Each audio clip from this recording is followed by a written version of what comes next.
Bonjour à tous. Donc on va laisser la parole au président Pablo Longoria et ensuite on vous laissera poser des questions à notre coach. Pablo, à toi. Bonjour à tous. Nous sommes ici à donner la bienvenue à un grand homme, très bonne personne, mais surtout un grand coach.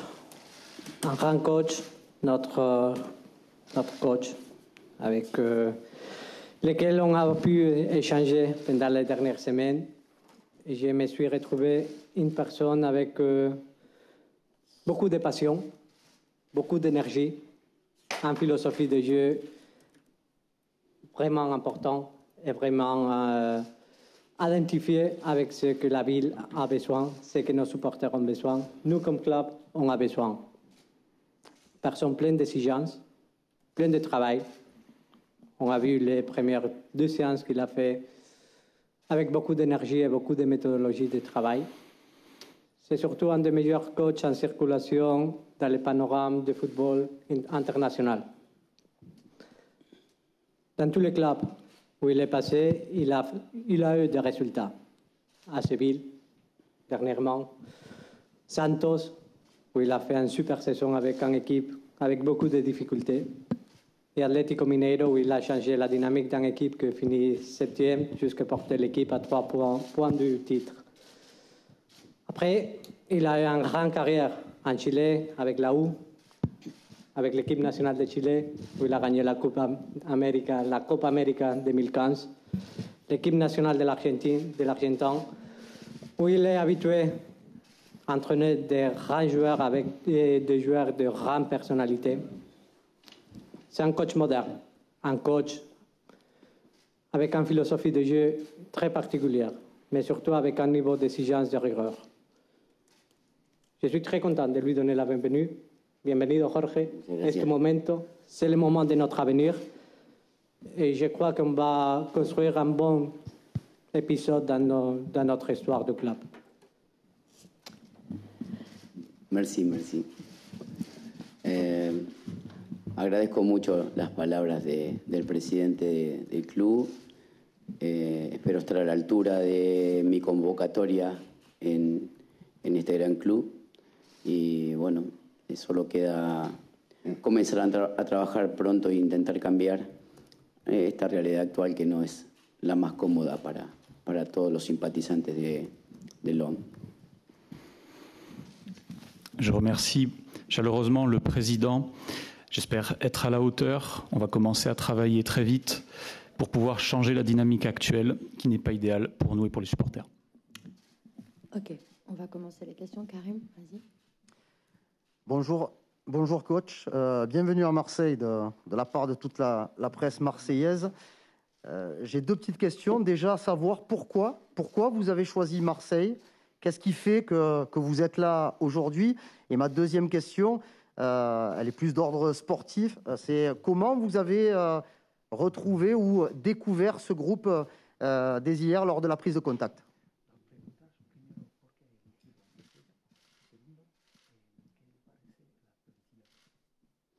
La elección de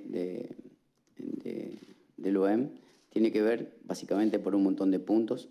Un club que yo conozco de hace mucho tiempo por la cultura de la ciudad, por la cultura de la gente. Parece que tiene una gran identificación popular y pasional a mi forma de vivir y de sentir. Y bueno, fue una alegría inmensa el hecho de que me hayan invitado a participar de este proyecto. ¿Y lo de la plantilla? Y lo de la plantilla nosotros lo hemos evaluado, lo seguiremos evaluando en el corto plazo para tomar decisiones en el mediano y largo plazo que tienen que ver con la identidad de una manera de jugar que seguramente, si ustedes conocen mis equipos, está más vinculado en el arco rival que en el propio. Pour la première question, j'ai choisi l'OM pour beaucoup de raisons. Déjà, c'est un club que je connais depuis longtemps. Je l'ai choisi pour la culture de la ville, la culture des gens ici. Il y a une identification populaire à la façon dont je vis et dont je vis les émotions. Donc j'ai ressenti une joie immense d'être invité à participer à ce projet. Concernant le groupe, on a commencé à évaluer ce groupe à court terme pour pouvoir prendre des décisions à moyen et à long terme concernant le jeu, avec une philosophie qui consiste à se tourner davantage vers le but adverse que vers le nôtre. Benjamin. Bonjour et bienvenue à Marseille. Vous allez récupérer une équipe qui est en total manque de confiance, qui a eu de mauvais résultats cette saison et qui a surtout eu beaucoup de mal à produire du jeu cette saison. À court terme, est-ce que vous pensez, et qu'est-ce que vous pensez pouvoir apporter et changer? Est-ce que vous pensez pouvoir changer le visage de cette équipe, dans le jeu notamment, à court terme, sur cette fin de saison?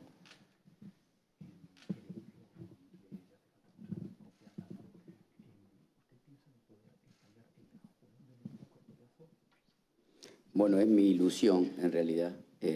Lo que me convoca en el corto plazo es intentar tener todos una idea futbolística. Me parece que más allá de la mente o lo mental que pueda referir al equipo en una crisis de resultados, es tratar a volver a nuestras raíces. El amateurismo, las ganas de jugar. En un momento como este van a hablar de si este grupo de jugadores tiene la grandeza de tener la posibilidad de vestir una camiseta con esta necesidad.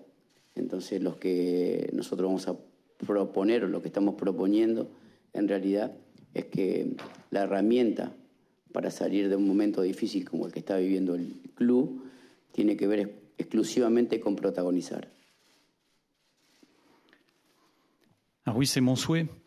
À court terme, essayer de mettre en place une philosophie de jeu, au-delà du mental, au-delà de la crise de résultats actuels, essayer de revenir aux fondamentaux, le rythme, l'envie, et que chaque joueur dans ce groupe sache qu'il a la chance de porter ce maillot. On a commencé à proposer des outils pour cela, pour sortir de ce moment difficile que traverse l'équipe.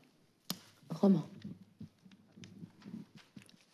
Bonjour et bienvenue. Deux petites questions. La première, je voulais savoir si vous avez évoqué avec votre nouveau président les garanties que vous auriez pour le prochain mercato. Et je voulais savoir si vous pouviez nous présenter votre staff.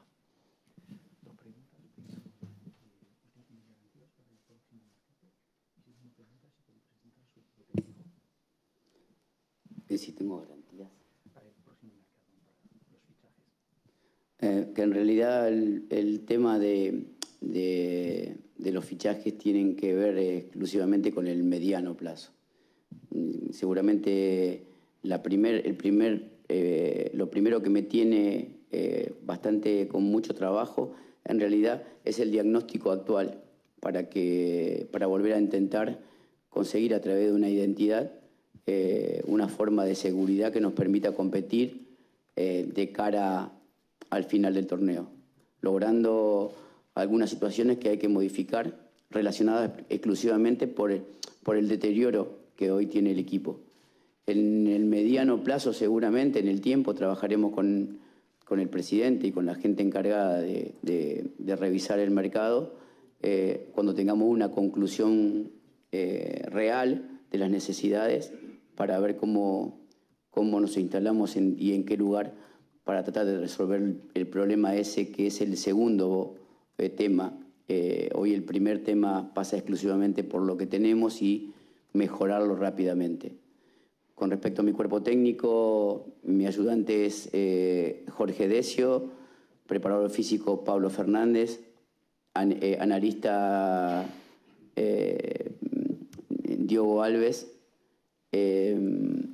el traductor en campo es Patricio D'Amico y estamos también evaluando la posibilidad de que otra persona más esté junto a nosotros para redondear el cuerpo técnico. Concernant le mercato, ça relève du moyen terme. Tout d'abord, on s'attelle au travail de diagnostic actuel de l'équipe pour revenir à une identité de jeu, à une sécurité pour bien jouer et bien terminer le championnat. Il y a une situation actuelle à changer et donc il faut travailler sur les difficultés actuelles. Après, à moyen terme, oui, nous allons travailler avec le président pour étudier le marché des transferts en fonction de nos besoins. Et on saura à ce moment-là où recruter pour résoudre les problèmes actuels. Mais ça, ce sera dans un deuxième temps. Dans un premier temps, il s'agit de pouvoir faire progresser l'équipe rapidement. Concernant mon staff technique, je viens avec mon adjoint Jorge Decio, le préparateur physique Pablo Fernandez, avec l'analyste Diego Alves, analyste vidéo et traducteur sur le terrain Patricio D'Amico, et nous évaluons également la possibilité d'élargir ce staff technique. Karine. Bonjour coach, bienvenue. Vous venez de dire qu'a priori vous aurez des moyens de recruter, c'est une bonne nouvelle. On connaît votre jeu qui est porté vers l'avant. On sait aussi que vous avez pu beaucoup recruter, que ce soit à Séville ou à l'Atlético Mineiro. Est-ce que ça sera le cas à Marseille? Et est-ce qu'avec cet effectif déjà, il y a matière à pouvoir mettre en place le football que vous proposez, c'est-à-dire un football offensif? Avec André Villas-Boas, on a vu un football qui était efficace mais pas forcément offensif.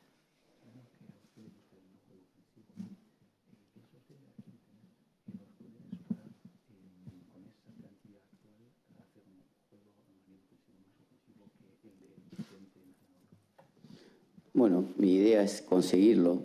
Indudablemente que tendremos que convencer a este grupo de futbolistas que la idea para este proyecto es competir en cualquier lugar donde el equipo juegue, intentando protagonizar.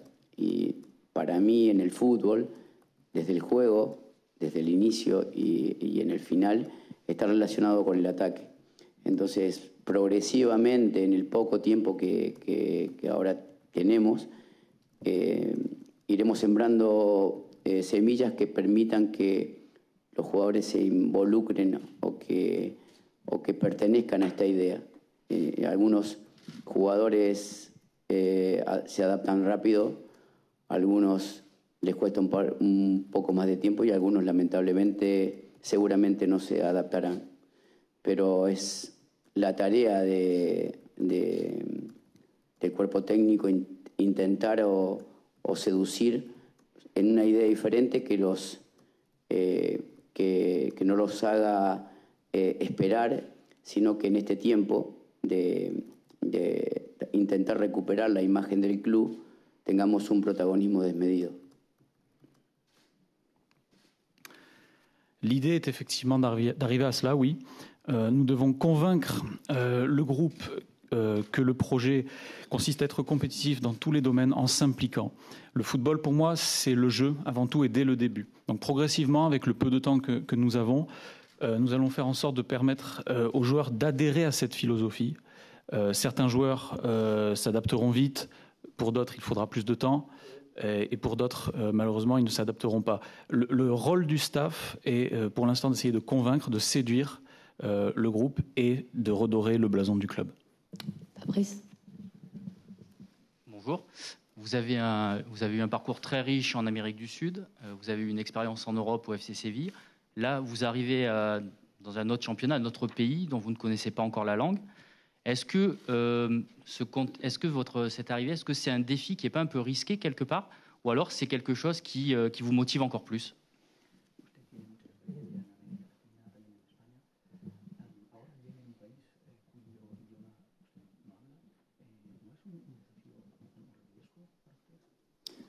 No, bueno, creo que es un desafío, no un riesgo. El idioma futbolístico es el que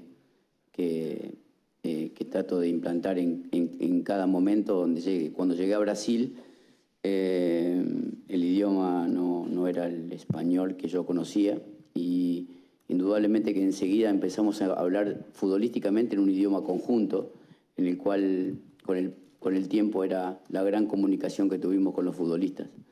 No creo que sea un impedimento en el corto plazo el hecho de mi aprendizaje al idioma. Lo más difícil va a ser el idioma futbolístico en el que estamos intentando unirnos. Hoy el tema de la unión para nosotros es fundamental.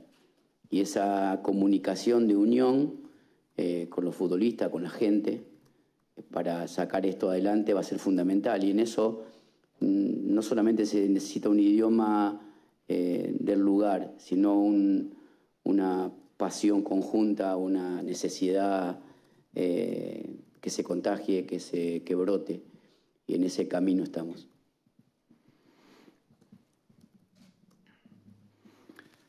C'est un défi pour moi, ce n'est pas un risque. Vous savez, quand je suis arrivé au Brésil, ça ne parlait pas espagnol, mais nous avons su parler un langage footballistique commun avec les joueurs et entretenir une bonne communication avec les joueurs. Donc ce n'est pas un obstacle à court terme, mon apprentissage de la langue. Le plus difficile est, encore une fois, d'instaurer un langage footballistique avec les joueurs. Il faut une communication d'union, d'unité avec les joueurs et les supporters. Ça va être fondamental. Donc ce n'est pas une question uniquement de la langue locale, mais une question de passion, une passion qui soit contagieuse. Et c'est ça notre état d'esprit. Nassim. Jorge, bonjour, bienvenue.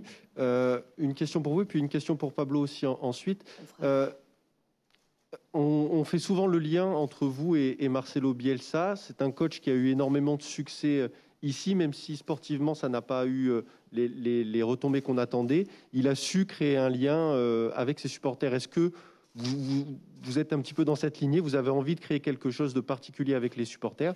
Et pour Pablo, un petit mot sur le mercato qui va attendre l'Olympique de Marseille. Beaucoup de joueurs en fin de contrat, beaucoup de joueurs en prêt qui ne seront pas là la saison prochaine. Est-ce que le mercato a déjà commencé pour vous, pour que vous puissiez mettre à disposition une équipe quasiment complète assez rapidement la saison prochaine pour que le coach puisse travailler et installer les choses qu'il a besoin d'installer sur la durée? Merci.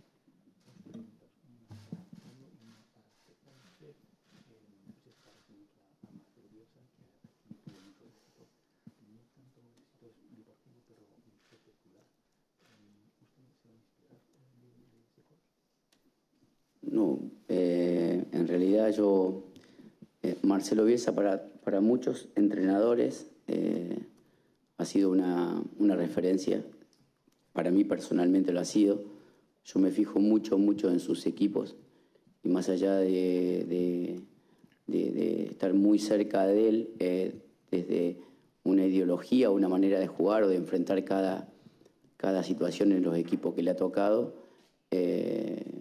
entiendo de que seguramente no voy a intentar parecerme porque creo que no corresponde y que intentaré desde mi forma generar modificaciones muy rápidas y estableciendo de que hay ciertos ídolos que por ahí en algunos lugares están y que indudablemente casi es imposible imitar. O sea, yo vengo directamente a hacer un proyecto del presente, donde no tengo ningún interés de que se me recuerde. Simplemente lo más importante para mí es ayudar al club a que salga de una situación incómoda, devolverle un poco de alegría a la gente y esperanza, y en el corto plazo estoy totalmente dedicado a eso.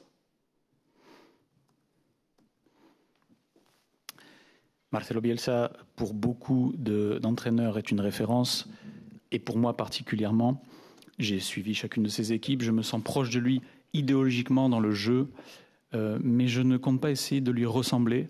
Je vais à ma façon essayer de faire changer les choses rapidement.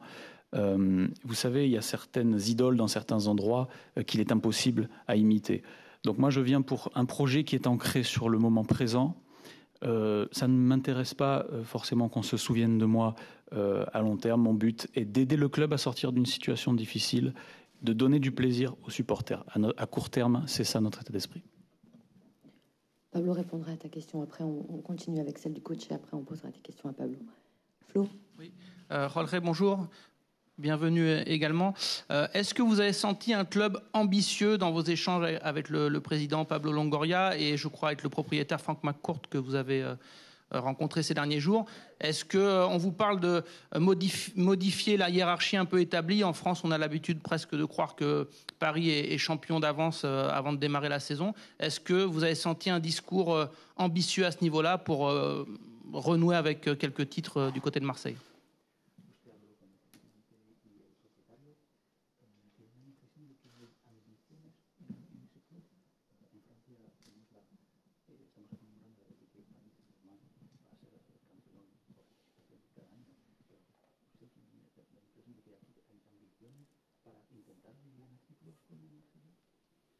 Sí, sí, creo que más allá del presente, estoy acá relacionado a eso. Tengo mucha ilusión, también no desconociendo la realidad y sabiendo las diferencias que hay hoy con los equipos que están peleando el torneo. Pero creo que después de hablar con Pablo y con McCourt, creo que estamos todos ilusionados a intentar generar modificaciones estructurales, de obligarnos a, si estamos en este club, hacer todos los intentos para generar que la historia de este club se respete y que tenga mucha dignidad y que tenga esperanzas de la búsqueda de cosas importantes, de logros. Y eso es a través de una proyección que realmente que hemos establecido y nos hemos comprometido. Entonces será muy importante los pasos que demos conjuntamente entre el presidente, el dueño y la parte técnica para que eso suceda.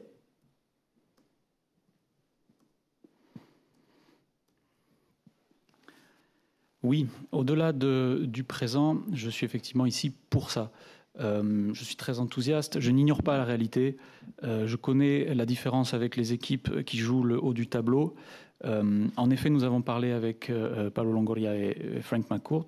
Nous sommes tous désireux de faire changer les choses au niveau structurel, de tout donner pour que l'histoire de ce club soit respectée, obtenir de belles choses tous ensemble. Nous avons fixé nos objectifs et nous avons eu des échanges importants entre le propriétaire et toute l'équipe technique. Jean. C'était aussi une question pour Pablo. Bah, après, alors. Voilà. Mourad. Bonjour, bienvenue à Marseille. J'ai une question un peu philosophique. J'ai, comme beaucoup ici, lu beaucoup d'interviews et de portraits de vous récemment. Il y a une notion qui revient fréquemment, c'est celle de rébellion. Donc je voulais savoir si c'était quelque chose qui vous habitait toujours, si c'était quelque chose que vous essayez de transposer à vos équipes, comment vous le faites, comment nous, spectateurs, pouvons-nous voir cette rébellion, si c'est une chose que vous insufflez à vos équipes, et sinon, quelle valeur vous voulez insuffler à cette équipe?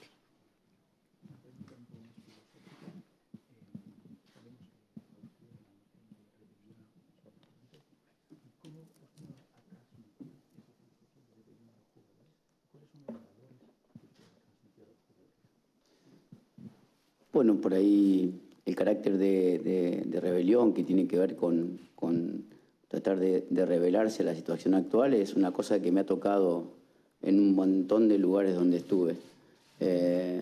Entonces por ahí he intentado estratégicamente montar desde la sinceridad y desde mi sentir que se provoquen modificaciones. En algunos lugares lo he conseguido muy rápido, en otros me llevó un poco más de tiempo. Pero mis intentos son minuto a minuto, o sea, estar diciéndole a los futbolistas que traten de sentir lo mismo que siente el hincha por el escudo o por la camiseta que tienen puesta, que como dije antes, que vuelvan a su espíritu amateur, donde a todos nos una la camiseta que estamos representando. Hoy en el fútbol actual eso se ha olvidado un poco y siempre trato de recordarlo porque creo que es la mejor esencia del futbolista, aquel momento donde jugar por ganar y jugar por la camiseta nos unía sin necesidad de estar unidos en otro momento. En eso es un mensaje que este grupo de futbolistas lo va a escuchar muy seguido, lo va a escuchar estando yo al lado del campo, porque es lo que siento en realidad. Creo que el disfrutar del juego y disfrutar de ganar y disfrutar de la camiseta que tienen puesta es una obligación para nosotros, entonces la vamos a tratar de transmitir. Alors oui, cette notion de rébellion, on va l'utiliser pour essayer de sortir de cette situation actuelle. Il m'est souvent arrivé, dans plusieurs endroits où j'ai pu travailler, d'être face à ce type de situation. Je compte montrer ma sincérité, de faire changer les choses. Dans certains endroits, j'ai pu y arriver très vite. Ailleurs, il m'a fallu un peu plus de temps. Mais c'est un travail qui se fait minute par minute. Et je compte faire ressentir aux joueurs ma philosophie. Et également que les joueurs ressentent ce que les supporters ressentent pour ce maillot. Ce maillot doit nous unir, nous rassembler. C'est une valeur qui s'oublie un peu dans le foot actuel, mais c'est l'essence même du footballeur. Jouer pour un maillot et gagner, c'est ce qui nous rassemble. Donc c'est le message que l'équipe va entendre de ma part, car c'est ce que je ressens moi-même. Savourer le jeu, la victoire, aimer gagner pour ce maillot. Pour nous, ce sera une obligation. Bruno ? Oui, bonjour et bienvenue.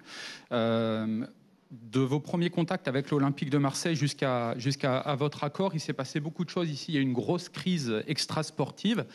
Vous l'avez vécu à distance. Est-ce que ça vous avait hésité ou au contraire vous avez dit ils sont tellement chauds que c'est vraiment ici aussi que je veux venir?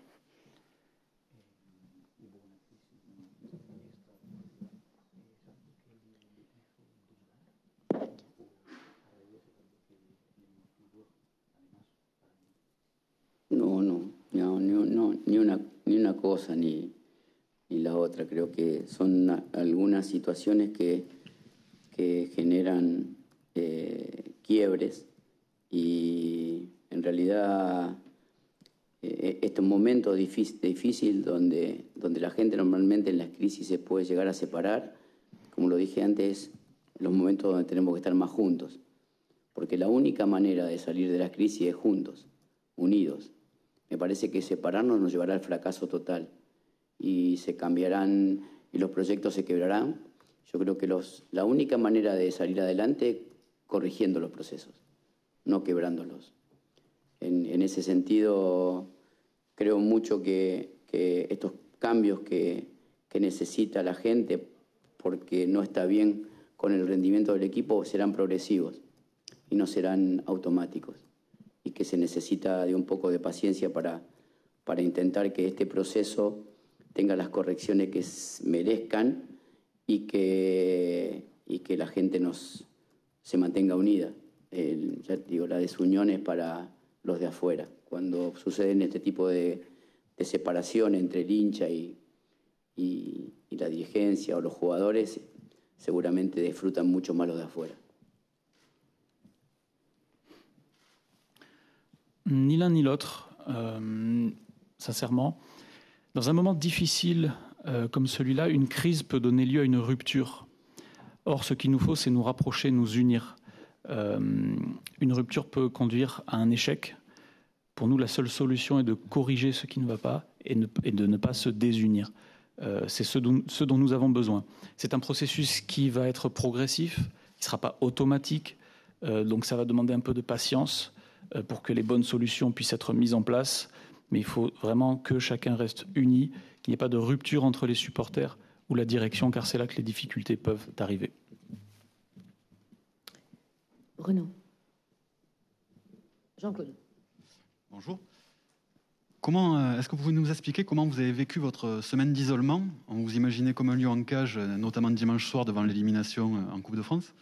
Et deuxième question, vous récupérez un groupe déprimé, votre jeu réclame beaucoup d'énergie et d'envie. Comment vous allez gérer la transition d'un effectif qui a été habitué pendant un an et demi à la périodisation tactique, la méthode portugaise, pour passer à votre méthode à vous qui réclame un peu plus d'efforts?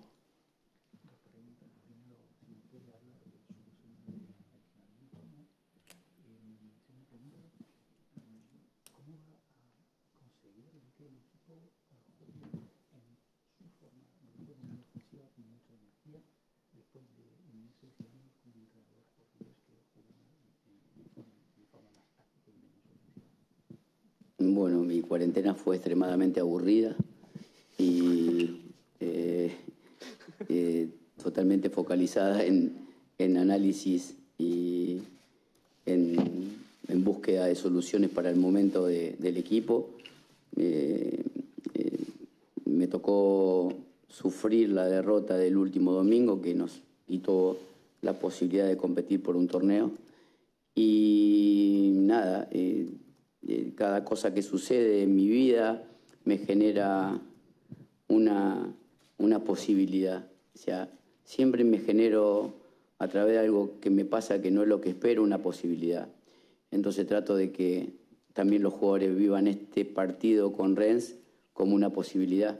Entonces, si están mejor preparados, mejor convencidos, con otra idea y la pueden adherir muy rápido, por lo menos generaremos un cambio de manera de reflejo en realidad, o de autorreflejo que nos permita por lo menos pensar de que estos futbolistas no se han olvidado de jugar.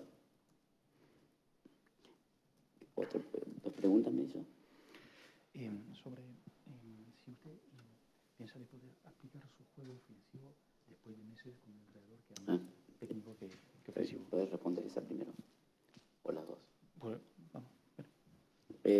Medio que ya respondí la segunda, pero de cualquier forma que, claro, que los tiempos del fútbol para los entrenadores no son los ideales.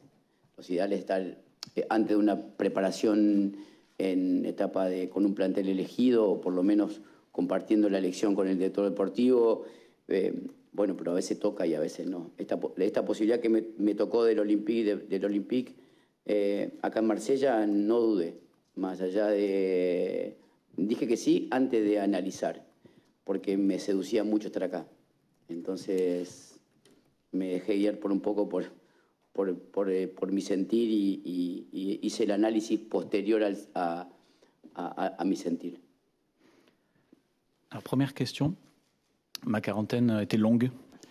Je me suis concentré dans l'analyse de la situation du club, dans la recherche de solutions pour l'équipe. J'ai souffert de cette défaite que j'ai pu voir en coupe et qui nous écarte d'un tournoi.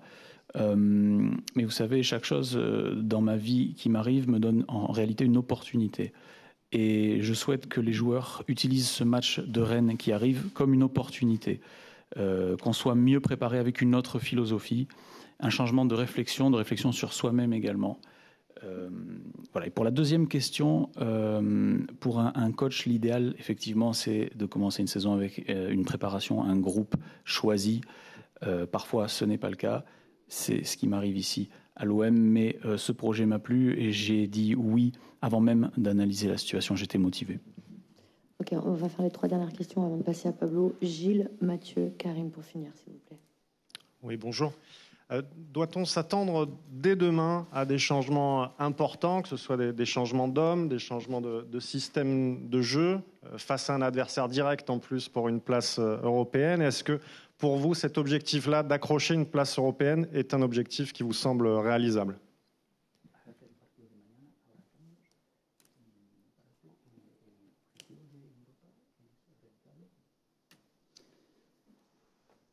Estamos ahí analizando las posibilidades de algunos cambios sistemáticos o de nombres propios que permitan optimizar un poco capacidades de jugadores en distintos lugares donde se sientan mejor o donde funcionen mejor. Y sí, claro, o sea, nosotros mientras tengamos posibilidades matemáticas de Europa la vamos a pelear y vamos a intentar llegar a lo máximo posible para ver qué posibilidades estamos. Nosotros tenemos que optimizar cada partido para generar la posibilidad concreta de una participación en Europa. Nous sommes en train d'analyser les possibilités de changement pour optimiser les capacités des joueurs dans les zones où ils se sentent le plus à l'aise. Après, bien sûr, si mathématiquement on a la possibilité de se qualifier pour l'Europe, on fera tout pour y parvenir. Maintenant, il s'agit d'optimiser chaque match pour rendre possible cette participation à une Coupe d'Europe. Mathieu. Bonjour coach, bienvenue. Au vu de vos observations sur le groupe marseillais, votre recherche sur les solutions, avez-vous déjà un schéma tactique préférentiel? Allez-vous jouer à 5 derrière avec 3 centraux et si oui, pourquoi?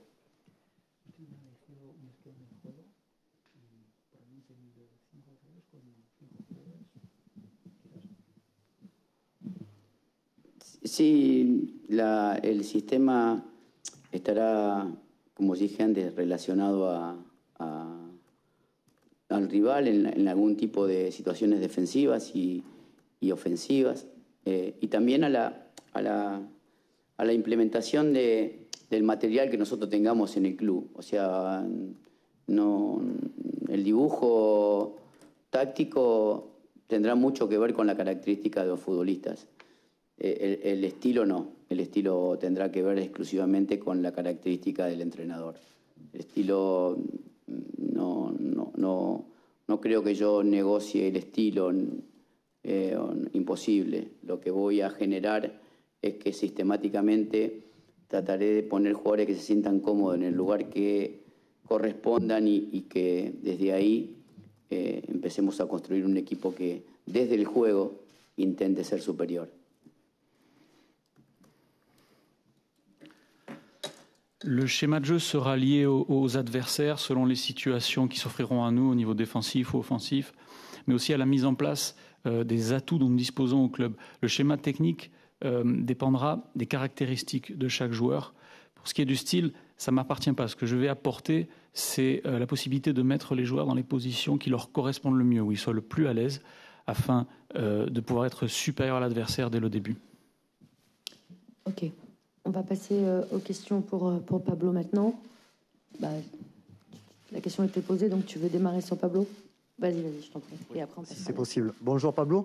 Je vous ai vu dimanche soir énormément souffrir dans les tribunes à Perpignan. Donc là, c'est le début d'une nouvelle aventure. Est-ce que vous pouvez nous dire un petit peu comment se sont passés les échanges et à partir de quel moment vous avez souhaité, vous, l'arrivée de Georges Sampaoli à Marseille?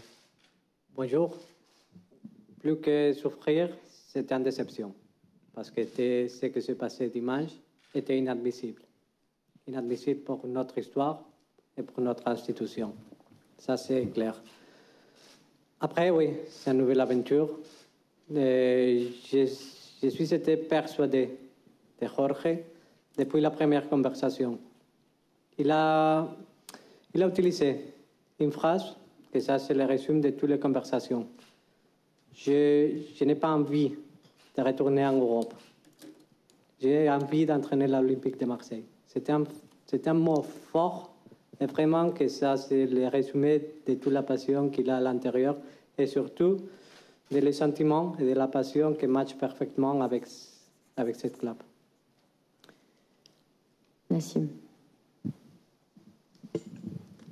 Bonjour Pablo, donc je vous repose la question concernant le mercato à venir. Il y a beaucoup de joueurs en fin de contrat, beaucoup de joueurs en prêt qui ne seront pas forcément conservés. Il faudra peut-être quasiment remonter une équipe pour la saison prochaine et le faire rapidement pour que le coach puisse leur inculquer ses principes de jeu. Est-ce que le mercato a déjà commencé? Est-ce que vous êtes déjà au travail? Est-ce que vous avez peut-être, sans nous donner des noms, mais déjà des accords pour des joueurs pour la saison prochaine?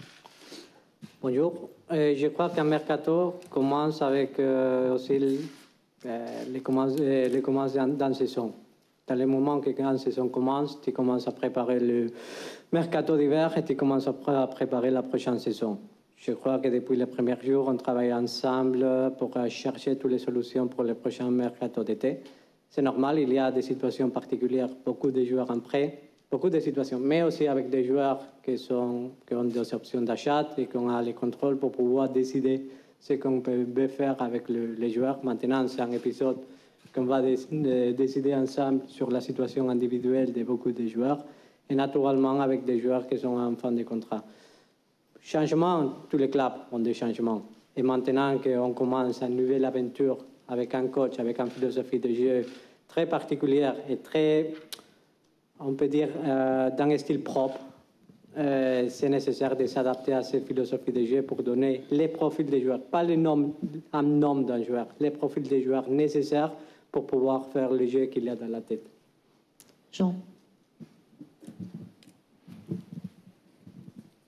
Bonjour Pablo. Est-ce que vous pourriez nous dire quels sont les objectifs que vous avez fixés pour Georges pour cette saison et puis surtout pour la saison prochaine? Quels sont ses objectifs, sa feuille de route? Bonjour. Je crois que pour la fin de la saison, l'objectif toujours, c'est d'être le plus compétitif possible parce qu'on a l'obligation comme institution de finir le plus en note possible. Ça, c'est l'exigence de la place, ça, c'est l'exigence de nos supporters Et on doit arriver à la fin de la saison avec 2 changements, naturellement, mais surtout avec une nouvelle ambition pour chercher d'arriver le plus en haut possible.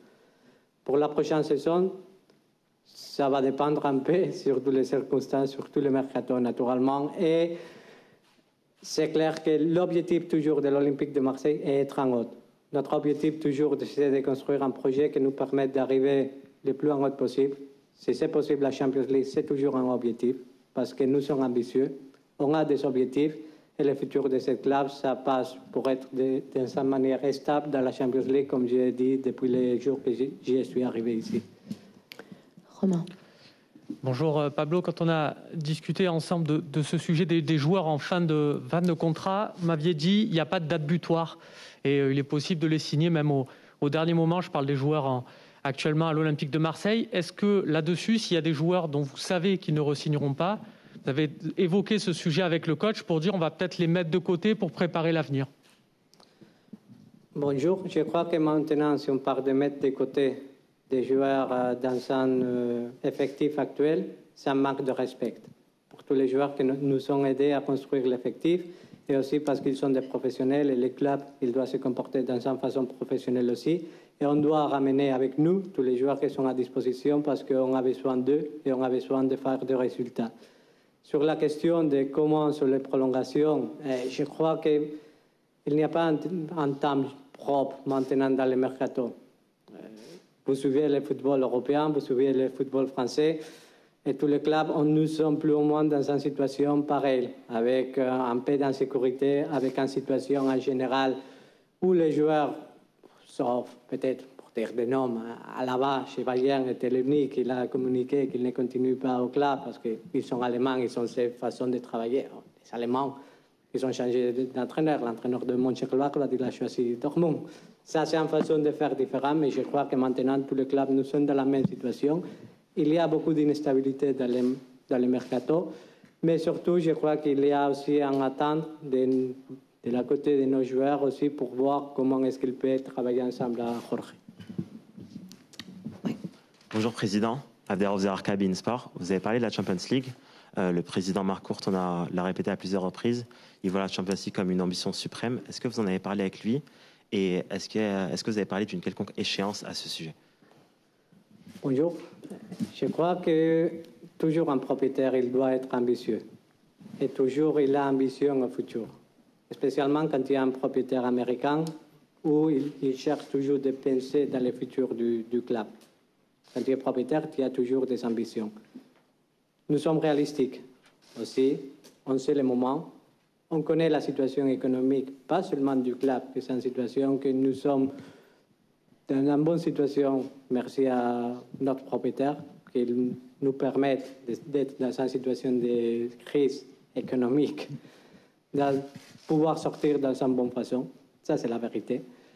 Mais spécialement, je crois que si nous sommes réalistiques, dans l'analyse de toute la situation, il faut avoir du temps.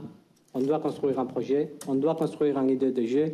Et je crois que pour arriver à avoir nos objectifs et avoir ce type d'ambition que tous nous, on partage, c'est nécessaire de donner des bases solides au projet, une identité de jeu, des joueurs qui sont de compromis, des bons profils pour une idée de jeu, spécialement avoir une identité, récupérer notre identité. C'est fondamental récupérer notre identité si on veut être ambitieux dans le futur. Ça, c'est fondamental et je crois que si on récupère notre identité avec des joueurs adaptés au projet du coach, à la façon de jouer du coach, on va avoir de bonnes satisfactions. Et avec de bonnes satisfactions et toujours un parcours où tu peux être dans une façon étable en compétition européenne, spécialement en Champions League, les revenus économiques du club, les recettes du club vont augmenter progressivement. L'unique façon d'améliorer comme club et d'avoir des objectifs au futur, c'est le travail, c'est l'exigence, mais surtout maintenant dans le football européen, chercher d'être toujours en haut dans les compétitions européennes. Parce que ça, c'est la façon de faire progresser en équipe économiquement de la façon plus vite ou faire beaucoup de transferts de joueurs qui te permettent toujours d'avoir plus de moyens à disposition. Fabrice? Bonjour Pablo. Monsieur Sampaoli arrive dans un contexte compliqué avec des joueurs qui doutent. Si je ne dis pas de bêtises, il a signé un contrat jusqu'en 2023. Est-ce que finalement le plus compliqué, ça va pas être de ne pas le juger tout de suite, mais qu'il va falloir vraiment évaluer son travail à partir de la saison prochaine? Bonjour, je crois qu'on doit être patient parce que donner un niveau d'exigence champion du monde dans ce moment actuel, je crois que c'est irresponsable. Nous sommes dans un moment stratégique que c'est intéressant, surtout parce qu'il a du temps pour analyser l'équipe, pour voir, connaître bien l'histoire de cette club, qu'on voit l'identité du club. L'identité du club, ce n'est pas Jorge ou ce n'est pas moi à donner l'identité du club. C'est l'histoire du club qui nous a donné ce type d'identité. Pour ce motif aussi qu'on a choisi Jorge, parce qu'on croit que ça correspond nettement à la philosophie, à l'identité du club. Je crois qu'on peut voir les vrais Olympiques de Marseille de Jorge avec des joueurs adaptés au profil de l'entraîneur, surtout avec la façon de jouer. Et je crois qu'on doit être patient, ambitieux et compétitif en même temps parce qu'il faut faire des changements maintenant. Je crois que l'équipe il va avoir naturellement une réaction parce qu'on considère qu'il est juste pour ces situations. Mais spécialement, je crois qu'on doit nous attendre de voir un vrai Olympique de Marseille de Sampaoli la prochaine saison. Flo.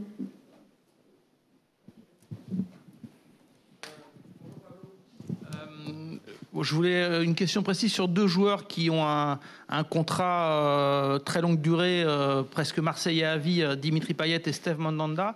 Est-ce que vous comptez sur eux à coup sûr la saison prochaine ou un éventuel départ de l'un, de l'autre ou des deux est possible cet été? Bonjour. Il faut avoir du respect pour les légendes du club. Et j'ai seulement peu porteur du respect pour une personne comme Steve Mandanda. Je lis beaucoup de choses. J'ai seulement peu porteur du respect pour une légende de ce club, les joueurs avec les noms de match joués plus grands dans l'histoire du club. Et naturellement, il rentre dans les projets. C'est la même situation de Dimitri Payet. Maintenant, tous les joueurs, ils vont connaître une nouvelle philosophie de jeu. Mais ce sont des joueurs qui sont faits en prolongation, ils ont fait des efforts pour les clubs. Et maintenant, on a parlé d'unité. On a parlé de trouver la même direction. On doit aller tout le monde dans la même direction. On ne peut pas commencer à désunir. Je comprends que c'est le moment idéal pour chercher de désunir toutes les personnes que nous sommes en club. Dans une situation institutionnelle, pas facile avec beaucoup de changements. En situation sportive, que la connaît. Les résultats sont là-bas, les classements sont là-bas. On a fait un match de coupe que c'est irresponsable complètement. On connaît la situation. C'est facile maintenant de désunir toutes les personnes. Maintenant, c'est le moment d'unir toutes les personnes que nous sommes dans les clubs pour aller tous nous dans la même direction. Mourad.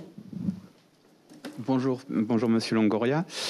Vous en avez déjà parlé, donc Monsieur Sampaoli a une identité de jeu très forte. Est-ce que c'est ça qui a fait la différence au final? Parce qu'il y a beaucoup d'entraîneurs qui ont les compétences pour tenir un vestiaire, pour tenir une équipe, mais peut-être pas qui ont une telle identité de jeu au moins aussi identifiable. Et est-ce que c'est un signe de ce que vous voulez impulser, vous, en tant que président à l'Olympique de Marseille, donc une équipe qui joue au football et des entraîneurs qui ont ce choix de jouer au football quoi qu'il arrive? Bonjour. Parler de jouer au football, c'est toujours un mode compliqué et comme philosophie de football. Je crois qu'il a la philosophie de jeu la plus adaptée possible au moment actuel, au moment à moyen terme et à long terme du club. Je suis très proche de sa philosophie. On a partagé beaucoup de concepts de football, beaucoup d'idées de football pendant la quarantaine qu'il a eu, pendant toutes les conversations, parce qu'on a eu du temps pour converser. On a échangé beaucoup d'idées et je crois que ce sont les idées les plus appropriées pour ce moment du club, dans l'histoire du club. Allez, dernière question avant de faire les photos. Benjamin. Bonjour Président. L'Olympique de Marseille a un attaquant de classe internationale que vous avez recruté cet hiver avec Milik. Est-ce que vous avez avec lui un petit accord, un gentleman agreement pour le laisser partir cet été s'il reçoit une offre qui l'intéresse, notamment en Italie ou ailleurs? Est-ce qu'il y a ça entre vous deux? On a le contrôle du joueur. On a le contrôle des joueurs pour décider qu'est-ce qu'on va faire dans le futur. Comme vous savez, en France, c'est l'interdiction de parler des clauses, aussi des gentleman agreements, aussi de beaucoup de choses, spécialement parce que je considère que c'est un manque de respect pour beaucoup de gens et pour le travail de beaucoup de gens. De toute façon, notre intention, c'est de travailler ensemble. On connaît les marchés. Vous connaissez que je suis une personne très ouverte, toujours à les différentes situations de marché, mais spécialement, ici, ce sont toujours des partis qui décident. Si nous sommes contents, toujours ensemble, on va continuer tout le temps ensemble. Je crois que maintenant, avec toutes ces périodes de turbulence, même Marek, le coach, il peut dire, il est content dans les entraînements, dans les clubs.